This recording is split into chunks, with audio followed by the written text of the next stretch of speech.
গর্ব এবার কোরআনের সরকার। কোথায় রইলেন হাজি গাজী, দিন কায়েমে হয়ে যান রাজি। কোথায় রইলেন হাজি গাজী, দিন কায়েমে হয়ে যান রাজি।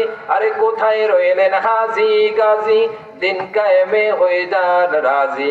একই ভুল করবেন না বারবার ও মুসলমান, গর্ব এবার কোরআনের সরকার। কথা বলেন ঠিক কিনা বাজে? মুসলমান ইমানদারেরা প্রস্তুতি নিবেন।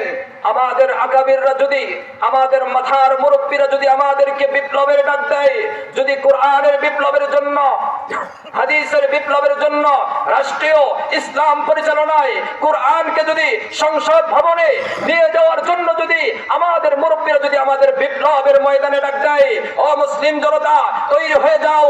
যদি নিজের বোনকে যদি বিধবা করার জন্য প্রয়োজন হয়, যদি নিজের সন্তানকে এতিম বানানোর জন্য যদি প্রয়োজন হয়, যদি নিজের মা বাবাকে, সন্তান হারা মা বাবার জন্য যদি প্রয়োজন হয়, নিজের বিবিকে বিধবা বানানোর জন্য যদি প্রয়োজন হয়, কে কে প্রস্তুতি আছেন?